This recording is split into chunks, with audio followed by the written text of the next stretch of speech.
छत्तीसगढ़ का बीजापुर जिला इन दिनों नक्सली गतिविधियों को लेकर के हॉट स्पॉट बना हुआ है। अभी होली से ठीक पहले जहां पर 17 नक्सलियों ने आत्मसमर्पण किया था, जिसमें 17 नक्सलियों में से 9 नक्सलियों पर 24 लाख का इनाम था। इनमें से एक नक्सली दिनेश मुडियम था, जिसने अपनी पत्नी के साथ समर्पण किया। आपको बता दें, गंगालूर इलाके में इस समय बहुत जबरदस्त गतिविधियां चल रही हैं नक्सलियों के सरेंडर की। ये चूंकि ऐसा इलाका है कि यहाँ पर नक्सली काफी स्ट्रॉन्ग कंडीशन में है, जंगली इलाका है और पिछले लगातार घटनाएं चल रही हैं। सरकार की तरफ से जो पुनर्वास नीति को लेकर के जो बातचीत चल रही है, उसमें जो योजनाएं है, उसमें नियत निर्धार एक योजना है, उसको लेकर के कहीं न कहीं नक्सलियों में भी एक बार फिर समाज की मुख्य धारा में वापस लौटने की स्थितियां बन रही हैं। इसके साथ लेकिन दो बातें हैं। इसमें एक घटना चूंकि ये होली से ठीक पहले की है, जिसमें 17 लोगों ने सरेंडर किया था, जिसमें 9 नक्सलियों पर 24 लाख का इनाम था। और आज जबकि 17 मार्च है, 19 नक्सलियों के आत्मसमर्पण की खबर आ रही है और इनमें 10 नक्सलियों पर लगभग 29 लाख रुपए का इनाम था। और जिन 19 नक्सलियों ने आत्मसमर्पण किया है, उसमें 8-8 लाख रुपए के 2 ऐसे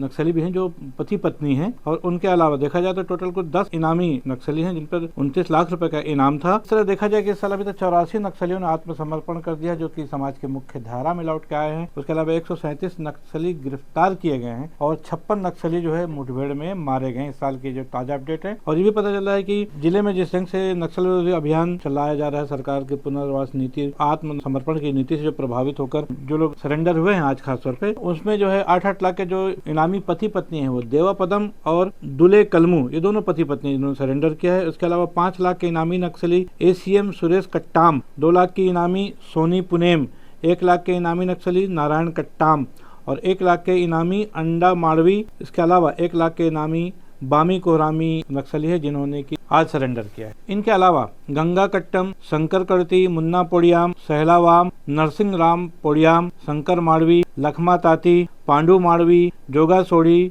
पिड़गा कट्टम, एर्रा सोड़ी और सिन्नाबी काका है इनाम, जिन्होंने भी आज जो टोटल 19 लोग हैं उनमें सरेंडर करने वाले ये भी शामिल हैं। बीजापुर के पुलिस अधीक्षक डॉक्टर जितेंद्र यादव ने नक्सलियों से अपील की है कि वे सरकार की पुनर्वास नीति का लाभ उठाएं और समाज की मुख्य धारा में शामिल हो जाएं। तो ये देखा जाए कि पिछले एक सप्ताह के अंदर एक बड़ी संख्या में नक्सलियों ने आत्मसमर्पण किया है और लगातार बीजापुर जिला जो है नक्सलियों के सरेंडर के मामले में भी हॉट स्पॉट बना हुआ है। जो खबर सामने आ रही है वो ये है कि नक्सलियों के PLJ बटालियन के सदस्य हैं कई, वो PPCM, ACM और AOB डिवीजन के जो लोग हैं, मिलिशिया लेवल के नक्सली खास तौर पे, जिन्होंने DIG CRPF देवेंद्र सिंह नेगी और बीजापुर के SP जितेंद्र यादव के सामने सरेंडर किया है। एक बात और आ रही है इसमें, एक तरफ जबकि सरकार नक्सलियों के पुनर्वास के लिए एक योजनाएं बना करके उनसे सरेंडर के लिए प्रोत्साहित कर रही है, इसमें काफी हद तक सफल भी हो रही है। लगभग 84 नक्सली पिछले कुछ दिनों में सरेंडर कर चुके हैं। ऐसे समय में इम्पोर्टेंट जो नक्सली है, खासतौर पर जैसे दिनेश पोडियम जैसे नक्सली, जिसके बारे में कहा जाता है कि वो सैकड़ों ऐसी घटनाओं या हत्याओं के लिए जिम्मेदार माना जाता था, जो आवास नीति है सरकार की, उसके तहत उसका संपर्क किया गया हो किसी ने और वो उसने सरेंडर भी कर दिया है। अब जबकि सरेंडर कर दिया तो सरकार की जिम्मेदारी है कि उसके पुनर्वास के लिए रास्ता खोले और पुनर्वास के लिए मदद करे। बीजापुर में चल रही जो नक्सली घटनाएं हैं, उसमें एक बड़ा दिलचस्प मोड़ आ चुका है और वो ये है कि एक तरफ जो सरकार की नीतियां हैं वो ये है कि जितने भी नक्सली हैं, बड़े दुर्दांत या खूंखार जो भी जैसे, उन सबको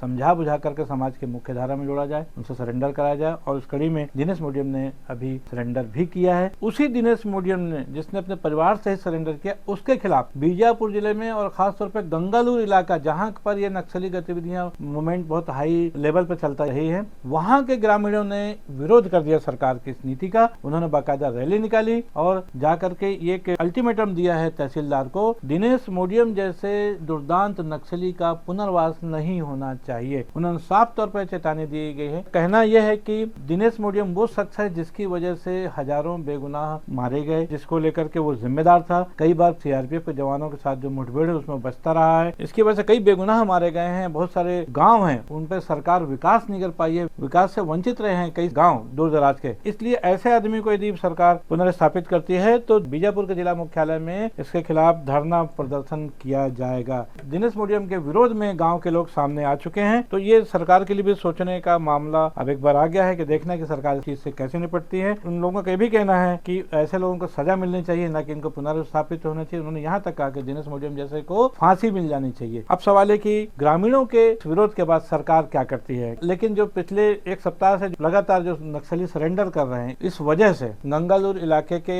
नक्सली संगठन है उनको बहुत बड़ा झटका लगा है। ये माना जा रहा है कि दंडकारण्य क्षेत्र में जो सबसे मजबूत एरिया कमेटी है वो गंगालूर इलाके की है, वहीं पर ये लगातार सरेंडर हो रहे हैं। निसंदेह एक तरफ केंद्रीय गृह मंत्री अमित शाह की जो प्लानिंग है, जो योजना है, जिसमें वो 31 मार्च 2026 तक छत्तीसगढ़ को नक्सल से मुक्त करना चाहते हैं, उसमें ये जो सरेंडर है काफी इफेक्टिव नजर आ रहे हैं। लेकिन अब जब ग्रामीण लोग इनके विरोध में आ रहे हैं कि ऐसे लोगों का पुनर्वास नहीं होना चाहिए, तो फिर एक बार जो है विरोधाभासी स्थितियां पैदा होंगी। सरकार को ये फिर सोचना पड़ेगा कि वो क्या करे। ऐसी स्थिति में यदि ग्रामीणों का विरोध होगा तो सरकार क्या करेगी, ये बड़ा सवाल सामने आ रहा है। और देखना यही है कि आने वाले समय में सरकार इन स्थितियों से कैसे निपटती है और क्या निर्णय लेती है, ये बहुत महत्वपूर्ण बात है। बहरहाल दिनेश मोडियम जैसे दुर्दांत नक्सली के सरेंडर और उनके साथ और भी कई जो नक्सली, जैसे कि मैंने बताया कि 9 नक्सली 24 लाख के इनामी थे और 10 नक्सली 29 लाख के इनामी थे, जो 2 अलग अलग दिनों में उन्होंने सरेंडर किया है। और इसको देख के क्या आने वाले समय में कुछ और नक्सली सरेंडर करेंगे, इस पर सबकी निगाह बनी रहेगी। तब तक आप भी बने रहिए न्यूज T20 के साथ। आज के लिए बस इतना ही। मैं हूं BD निजामी और आप देख रहे हैं न्यूज T20। हमारी एक खबर नक्सली गतिविधियों से जुड़ी आपको कैसी लगी, इस पर अपनी